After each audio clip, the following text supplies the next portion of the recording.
운전 중에 차에 문제가 생겼거나 졸음이 올 때 도로 한켠 또는 갓길에 차를 세워놓기도 하는데요. 자칫 사고로 이어지는 경우가 많다고 합니다. 이번에도 도로가에서 타이어 교체 작업을 하던 차량을 화물차가 들이받는 사고가 있었는데 사상자까지 나왔습니다.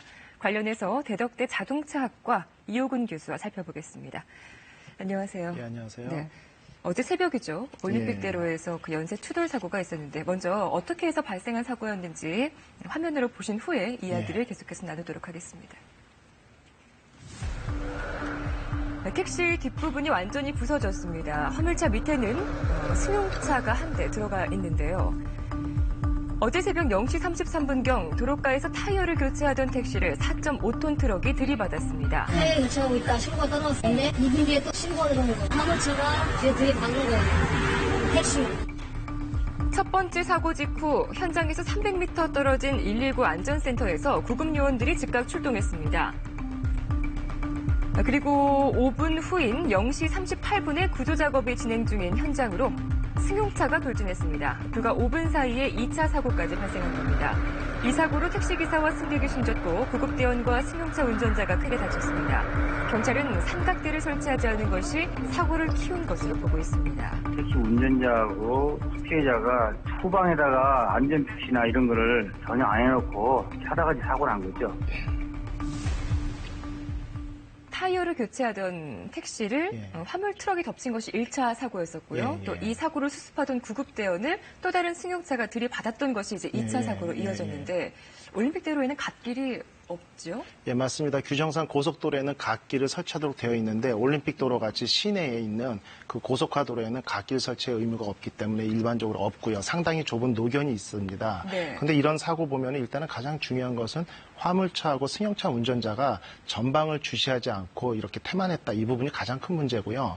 그다음에 좀 의아한 것은 사고 현장에 보면은 안전 삼각대가 전혀 발견되지 않았거든요. 1차 사고 시에도 그랬고 그 1차 타이어 교체 시에도 그랬고 구급대원들이 도착했을 때도 삼각대 설치가 없었습니다. 결론은 그 사고가 났을 때 안전에 대한 어떤 불감증이 사고의 원인으로 보여지는데 보통 7월에 법원에서 판결한 것에 의하면은 실제 고속도로상이나 도로상에서 사고가 났을 때 사고가 나서 정차한 차량하고 뒤에서 추돌한 차량 모두에게 책임, 물론 비율은 좀 다릅니다만 책임이 있다 이렇게 판결하고 있습니다. 그럼 이번 사고에서 굳이 책임을 따져보자면 뭐 사고 피해자, 화물차 운전자, 승용차 운전자까지 모두 다 책임이 있는 건가요? 예, 모두 다 일부나 책임이 있는 상황입니다. 그렇군요.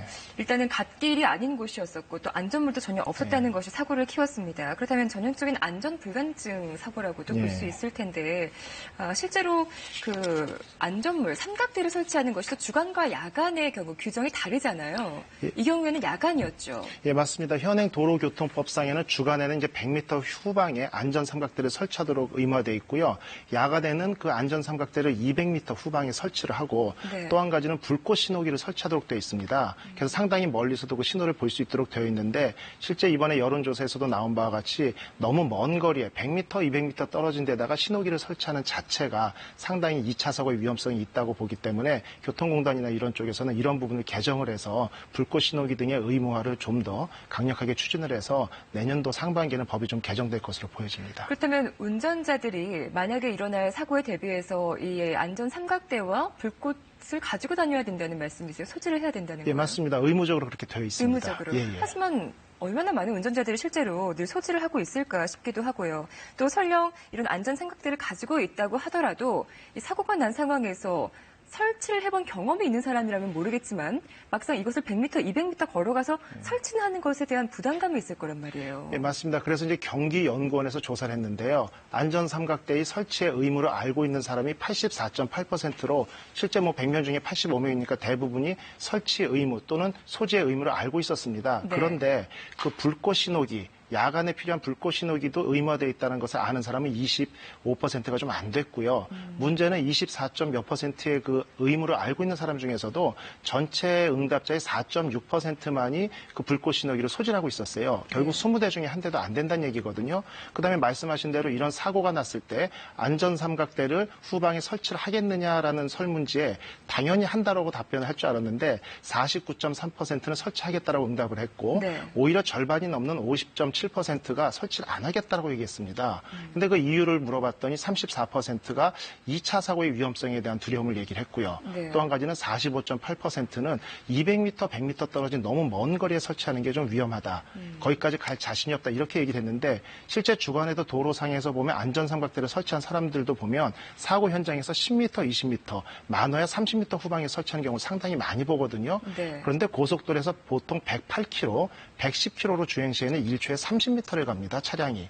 그렇기 때문에 20m, 30m 후방에 설치했을 경우에는 전방 주시 태만으로 안전삼각대로 치고 지나갔을 때 반응하기에는 이미 늦기 때문에 전혀 효과가 없다 할 수 있거든요. 그래서 의무적으로 먼 거리에 설치하는 이런 요령이 필요합니다. 실제로 이렇게 100m, 200m 안전 삼각대를 설치하러 가려다가 2차 사고를 당하는 경우도 많이 있다면서요? 예, 상당히 많이 있고 또 한 가지는 이런 의무화되어 있는 안전 삼각대들이 기준이 있는데 어떤 강풍에 어느 정도 버텨줘야 되고 이런 안전 기준에 미달하는 제품들도 상당히 많고 또 한 가지는 차량 구매 후에 이 안전 삼각대가 트렁크 어디쯤에 있는지를 모르는 운전자들이 또 상당히 많습니다. 그래서 앞으로 법이 개정된다라고 하면 운전석 좌우에 내리면서 바로 뒤로 신호를 줄 수 있는 이러한 위치에 소지할 수 있는 의무가 필요하다고 보여집니다. 네.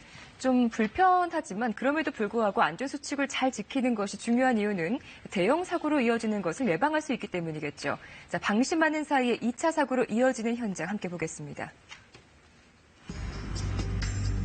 터널을 지나던 소형버스가 고장으로 2차선에 멈췄습니다. 채 1분도 안 돼서 25톤 트럭이 뒤를 덮쳤고 버스 탑승자 4명이 숨졌습니다. 거센 불길이 솟아오르는 택시에서 사람들을 꺼내기 위해서 구조대가 안간힘을 쓰는데요. 올림픽대로에서 갓길에 서 있던 화물차를 택시가 들이받아서 한 명이 숨지고 한 명이 다쳤습니다.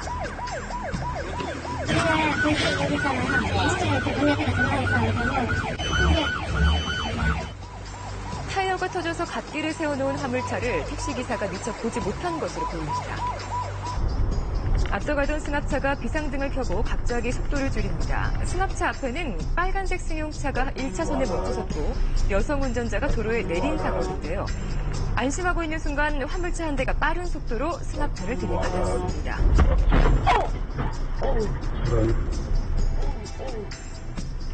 자동차 기름이 떨어져서 도로에 나와 있던 이 여성 운전자는 결국 크게 다쳤습니다.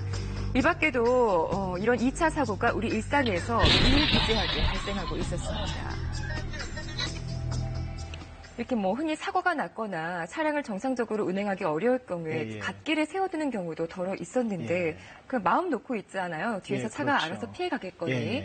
하지만 특히나 야간에는 갓길에 세워놓은 차조차도 발견하기가 어렵다고 하더라고요. 예, 맞습니다. 아까 말씀드린 것처럼 도심에서는 일단 갓길이 없다고 보셔야 되고요. 고속도로에서 야간에 보면 자동 운동 효과라는 게 있습니다. 차량은 정지해서 브레이크 등이 들어와 있기 때문에 뒷차에서 충분히 인지를 할 것으로 예상을 하는데 보통 뒤에서 운전하는 차량들은 위아래로 조금씩 흔들리거든요.